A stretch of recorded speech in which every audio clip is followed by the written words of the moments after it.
A guerra, como acontece lá no Irã, serve muito bem para tirar a atenção do real problema dos Estados Unidos, a desdolarização. É sobre isso que nós vamos falar nesse vídeo. Muito bem, Ciro, esse é o pior pesadelo do estadunidense. Talvez não do estadunidense aquele que não tem o conhecimento de como funcionam as finanças, né? Ou seja, a maioria da população. Mas da elite estadunidense. Eles sabem, com certeza absoluta, principalmente o Jeremy Powell e o Scott Bessent, eles sabem que a desdolarização derruba a economia do país. É um pesadelo terrível que eles não têm como segurar. Eles têm esse pesadelo todas as noites. Eu vou explicar por que isso acontece. Muito bem. O dólar, ele funciona como uma arma que os Estados Unidos usa há muito tempo. É simples, vamos começar pela questão mais simples. Você imaginou, você dentro de um bairro, certo? Em que, uma cidade pequena, melhor, uma cidade pequena, uma cidade de 5 mil habitantes, em que você lança a sua moeda, tá bem? A sua moeda, e impede qualquer comerciante do posto de gasolina, padaria, assim por diante, que use outra moeda. Não pode, simplesmente. Se alguém se atrever a usar uma moeda diferente, você pega os teus seguranças e manda dar uma camaçada de pau naquele cara que está desafiando o sistema. É mais ou menos isso que acontece. Então imagine que você faz a dívida no posto de gasolina, supermercado, tudo, né? E você imprime o seu dinheiro em casa. Que maravilha, né? Você pode colocar o seu próprio dinheiro para funcionar em toda uma cidade. Isso, obviamente, dá uma vantagem muito grande. Por quê? Vamos supor que alguém queira montar uma panificadora e precise de dinheiro. Você pode emprestar, se for seu amigo, a fundo perdido, o quanto ele precisar e às vezes até sem juros nenhum, porque afinal de contas, ele é seu amigo e você vai ter 30% de participação no negócio da panificadora. Compreende?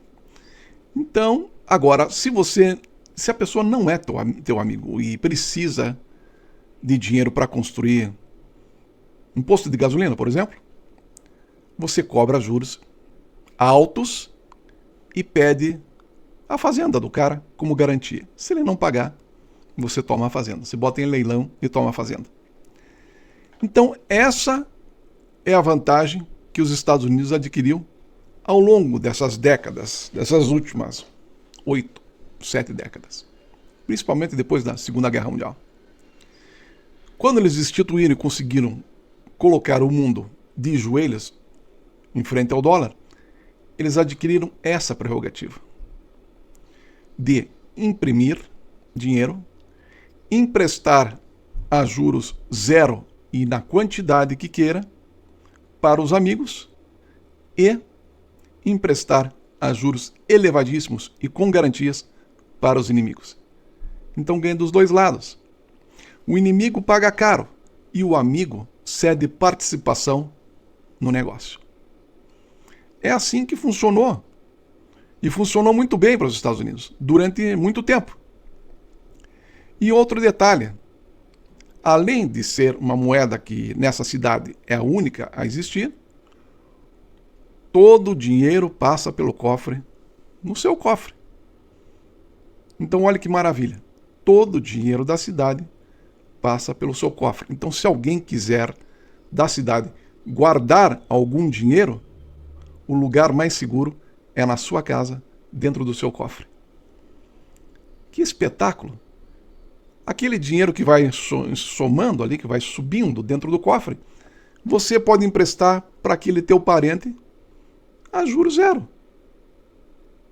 E as pessoas da cidade nem vão ficar sabendo que o dinheiro delas está sendo usado pelo vizinho que é seu parente. Olha que negócio maravilhoso. E é assim que foi criado o Federal Reserve. Muito tempo antes, né? 1912, por aí então. Um banco privado, não é um banco público. Federal Reserve. Por que Reserva Federal? para dar um nome de instituição do governo. Mas não é isso. Não é isso que acontece. E olhe como que funciona o Federal Reserve. Ele partilha o dinheiro com os bancos. Uma nota de $100 na Casa da Moeda dos Estados Unidos custa para produzir 7 centavos. E é esse o preço que o Federal Reserve paga por uma nota de $100. Olha que maravilha. É como se a gráfica da cidade, que também é sua, né? A gráfica da cidade, dissesse, olha, a sua nota de 100 dinheiros é 7 centavos. Então, tudo bem, paga os 7 centavos e coloca o dinheiro no cofre. E distribui, começa a distribuir, de forma a ajudar os amigos e colocar os inimigos e os imprudentes em situação difícil. Leve essa história para o mundo. Foi o que os Estados Unidos fez com países, com empresas de grande porte. As empresas pequenas que prosperaram muito foram empresas em que o patrão, o dono do banco, emprestou a fundo perdido e a juros zero, mas contanto que tivesse participação no futuro. Porém, esse esquema poderia ser descoberto por alguma pessoa da cidade. Ah? Então, por que não arrumar um intermediário? Ah, boa ideia. Então, você arrumou um intermediário que recebe o dinheiro de todas as pessoas que têm capacidade de investimento na cidade. Claro que o maior investidor é você. E esse cara é que compra a participação nas empresas. Por que isso? Volto a dizer, porque se aparecer o teu nome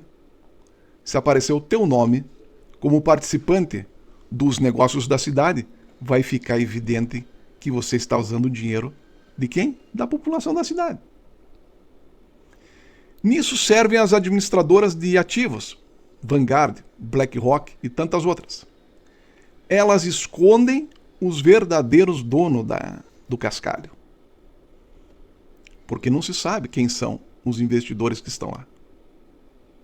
É protegido por lei, não se sabe. Então o que acontece? Essa triangulação acaba propiciando a vantagem indevida para os Estados Unidos devido ao dólar. O que é o sistema de transação mundial, SWIFT?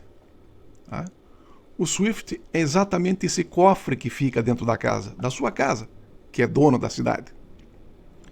Pelo SWIFT, se alguém manda uma transação do Japão para os Estados Unidos, passa por dentro de 8 bancos.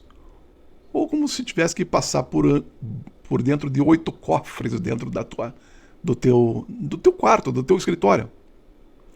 Então, quem manda o dinheiro do Japão para os Estados Unidos leva 8 dias para receber.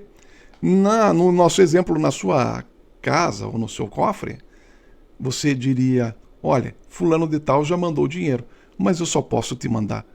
Você só pode vir aqui retirar daqui 8 dias, porque ele tem que passar por dentro de 8 cofres. Ah, é? É. Então, aquele dinheiro fica represado dentro da sua casa por 8 dias. Olha só. E aí, não contente você com todo esse esquema, você diz, poxa vida, seria interessante se eu criasse um crédito, né? Uma possibilidade das pessoas comprarem coisas de forma parcelada, mas pagarem os juros, no caso para você, que é o dono da cidade. Mas esse trabalho de ficar conferindo papel, nota promissória, assim por diante, é desgastante. Então, você tem uma brilhante ideia. Você pega um amigo seu e faz ele administrar essa confusão toda. E no final você só pega a sua parte. O que é isso? O cartão de crédito. O cartão de crédito. O Visa, o Mastercard, todos os outros cartões de crédito. Então, mais uma vez, o dinheiro passa por dentro de uma instituição que não é tua, mas, na verdade, você tem participação via aquele administrador Uma participação muito grande. Então o negócio começa a se fechar. Você começa a comprar a rádio da cidade. Você compra o padre, porque você é o único que doa dinheiro para o padre, para a igreja. Você compra a escola. Sim, porque você é o único que manda doações para a escola. E aí nasce um outro aspecto muito importante de toda essa maracutaia. Você é o grande doador da cidade. Então, além de você esconder todo esse esquema, você aparece como santo, como o doador, o benfeitor. Então, na festa da igreja, você faz uma doação. Quando tem crianças abandonadas, você faz uma doação. Quando existe uma calamidade, você faz uma doação. E as pessoas olham para você e dizem: nossa, esse cara é maravilhoso. Então, essa capacidade de fazer o dinheiro transitar por baixo dos panos dentro do seu cofre e, para o público externo, você ser o grande benfeitor, o grande doador, faz nascer o quê? Uma instituição em que você coloca como instituição de caridade. O que é hoje? Fundação. Uma fundação. Então você transfere o teu dinheiro para a fundação e a fundação faz as doações. Mas a fundação tem que ter seu nome, obviamente. Como hoje tem Fundação Bill Gates, Fundação Zuckerberg e Fundação esse por diante, várias. Veja que maneira fantástica. Você trabalha com o dinheiro dos outros, você empresta para quem você quer, em contrapartida você ganha participações nas empresas, o teu nome não aparece nessas participações, mas aparece nas doações, na filantropia, na ajuda, na solidariedade. Ora, você é um cara rico e bonzinho. É ou não é verdade? Você é um cara rico e bonzinho. Olha que legal. Se algum dia precisar de alguma coisa, você é um cara rico e bonzinho. Mas é isso que acontece? Não, não é isso que acontece. Mas todo esse esquema, toda essa jogada, depende de uma coisa: que você mantenha uma moeda só circulando nessa cidade. E por isso você tem que ter um aparato policial, obviamente. Você tem que ter pessoas armadas para que não permita que sequer um comerciante venha a transacionar com outro tipo de moeda. Sim, porque isso quebra todo o teu esquema. Então não pode. O que é esse policial, essa pessoa armada? As Forças Armadas. As Forças Armadas que não permitem que ninguém dentro da cidade faça negócio em outra moeda. Os negócios estão crescendo.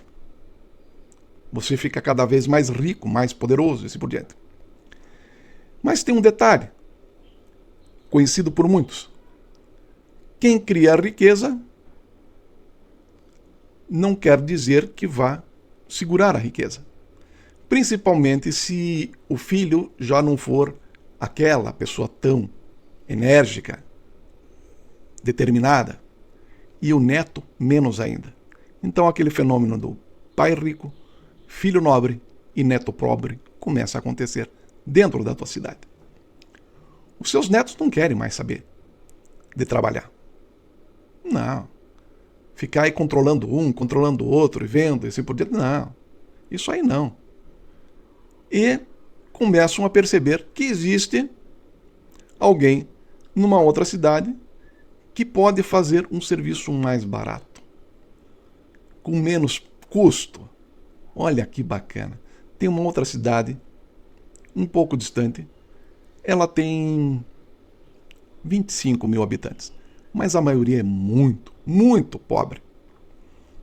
E pobre é oportunidade, não é verdade? Pobre é oportunidade. Do quê? De exploração.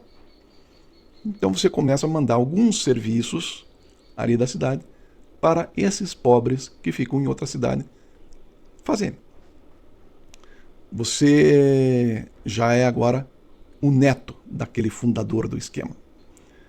Agora se coloca no lugar do neto, que tem todo aquele aparato, tudo aquilo à sua disposição. Mas você diz: não, Eu quero curtir a vida. O meu avô trabalhou pra caramba, meu pai administrou, nós estamos ricos, eu vou curtir a vida. Eu vou estudar menos, não, quem sabe nem vou estudar. Ou se precisar estudar, eu pago alguém para fazer o trabalho. Quem sabe um título, compra um título, né?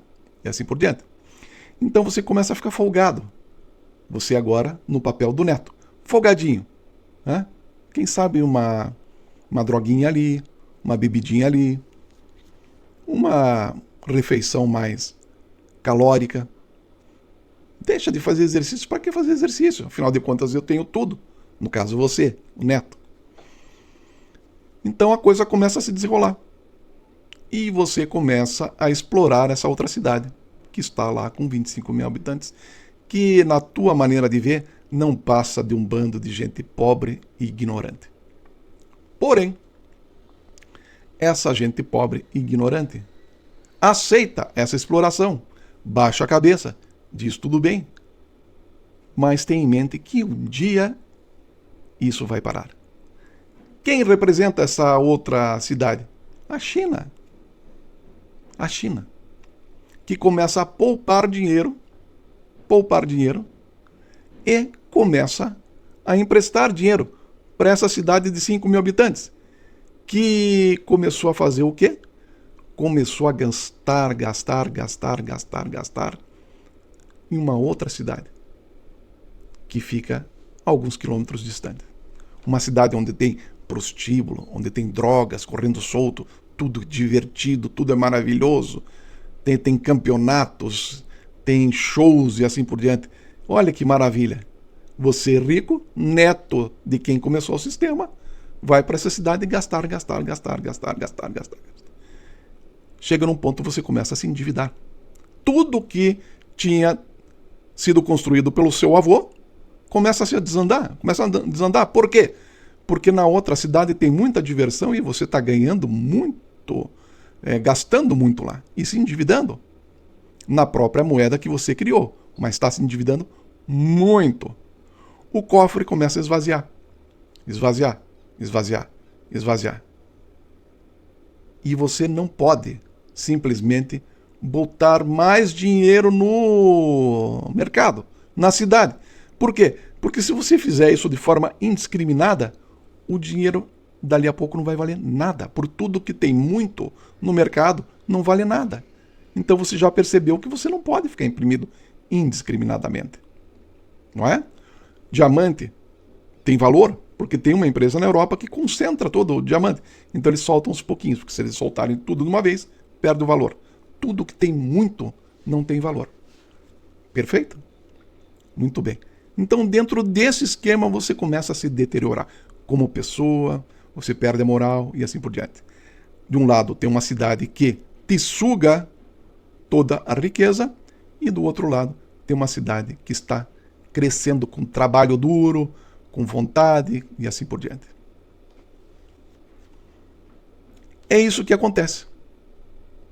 O sistema SWIFT, então, começa a ser tirado. Ou seja, aquela cidade dos 25 mil habitantes se junta a uma outra cidade que tem também policiais, tem armamentos e diz, sabe de uma coisa? Eu vou começar a negociar com essa outra cidade numa moeda que eu faça. E assim surge o quê? O yuan. E começa a desenvolver, ao ponto de criar um sistema em que aquele seu dinheiro, que era do seu avô, era do seu pai, assim por diante, seja desnecessário. É isso que acontece hoje. A Rússia faz 99% dos negócios com a China em rublo e yuan. Começou, no momento das sanções, a fazer escambo, simplesmente trocar. Mas depois começou a comercializar uma outra moeda. E de forma muito mais rápida. A população dessas cidades, dessa de 25 mil habitantes e dessa outra que é extremamente armada, começam a perceber que não existe aquela necessidade de passar por 8 dias dentro do cofre do líder dessa cidade de 25 mil? A China, no caso. E esse sistema começa a ser conhecido por todas as cidades da região. Isso representa uma péssima notícia para você. Por quê? Porque você se endividou um monte, você não pode mais imprimir dinheiro e o seu dinheiro não está sendo aceito em todos os lugares.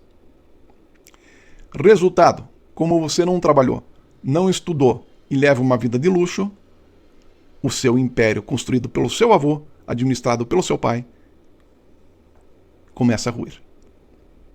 E de forma rápida. E de forma rápida.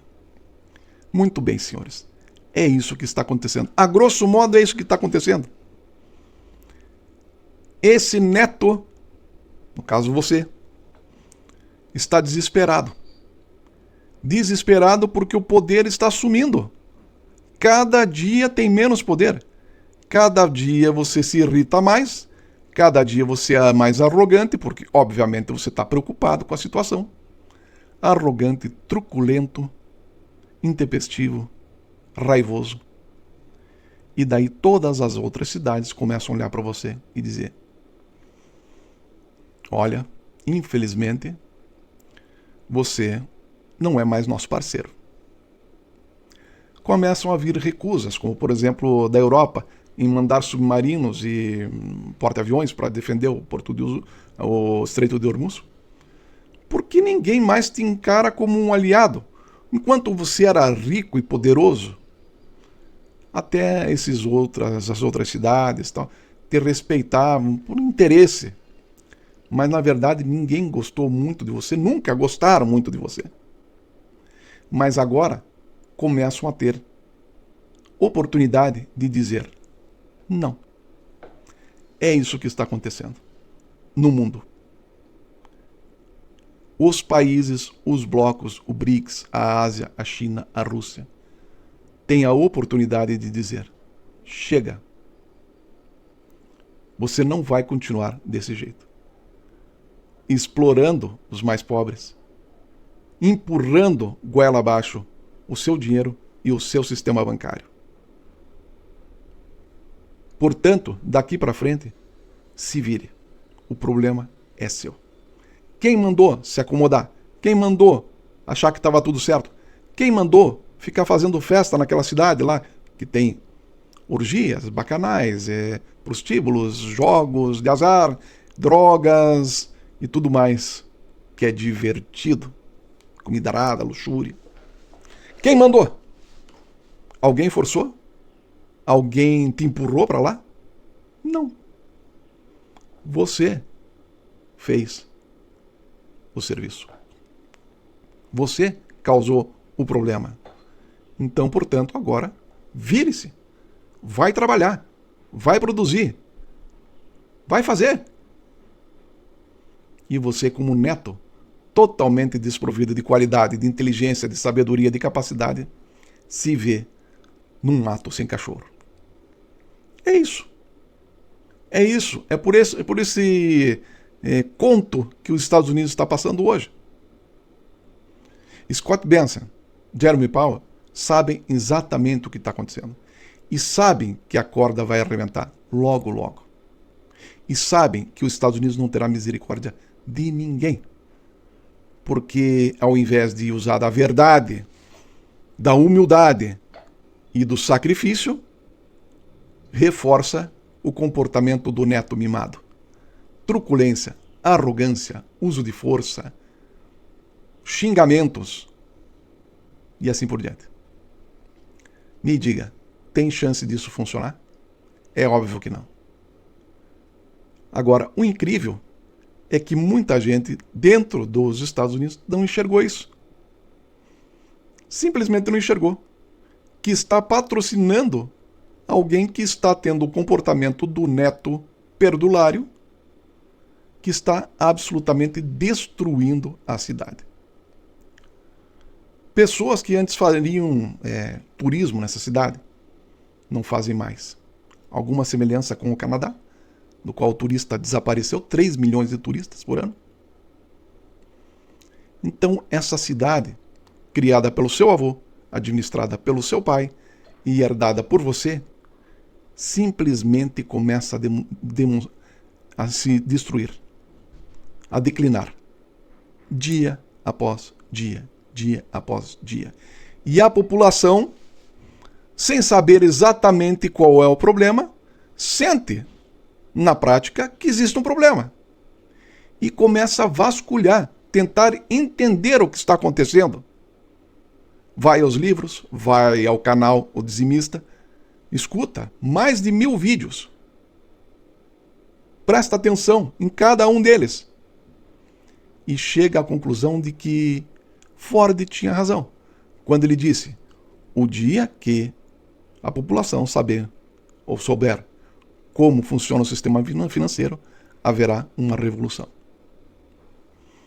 Quem está falando não fui eu, foi o Ford.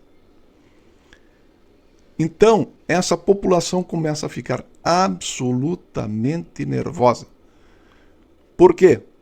Porque, de qualquer forma, a riqueza da cidade agora está sendo usada para alimentar um aparato de policiais que, na tentativa totalmente equivocada, tenta ou faz uma barragem, uma contenção ao crescimento dessa cidade vizinha, de 25 mil habitantes. Mas essa cidade vizinha tem 25 mil habitantes. Então vamos começar pelas cidades parceiras, as menores, as que não estão tão povoadas, as mais pobres.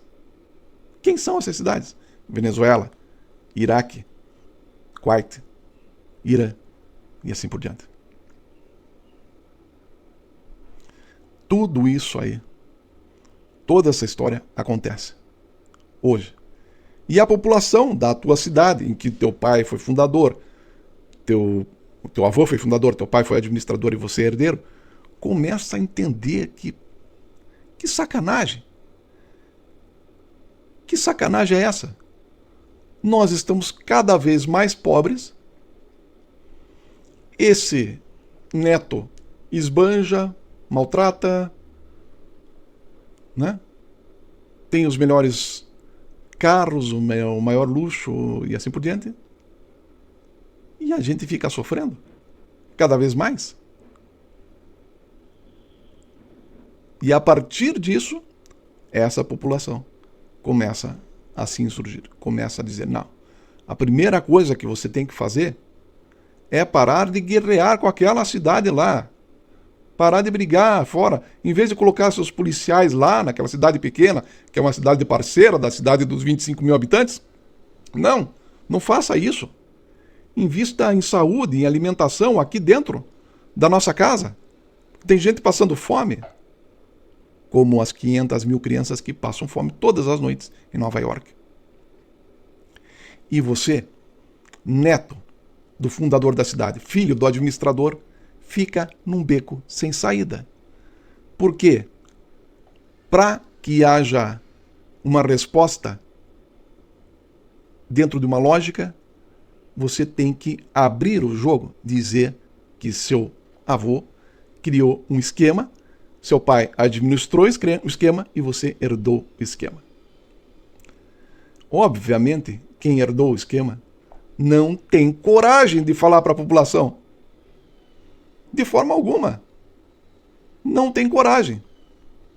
E é isso que está acontecendo. A população começa a entender o porquê que as coisas são desse jeito e começa a olhar para esse fundador e dizer: tem um jeito da gente consertar.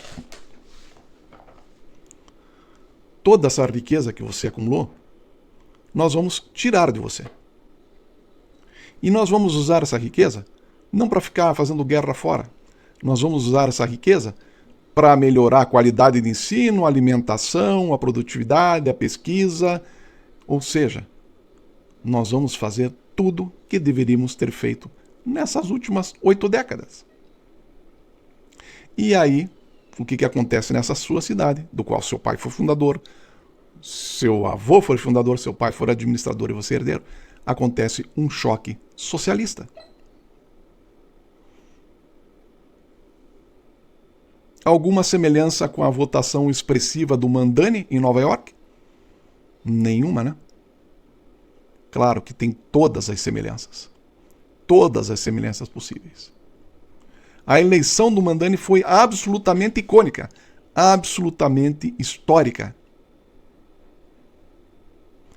Mesmo porque grande parte dos votantes no Mamdani são como se fossem seus funcionários da cidade, do qual você exigia total lealdade.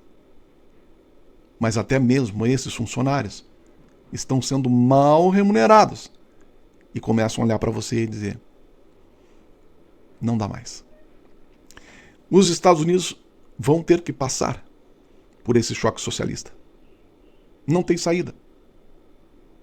Mas esse neto, herdeiro, ele tem poder bélico ainda.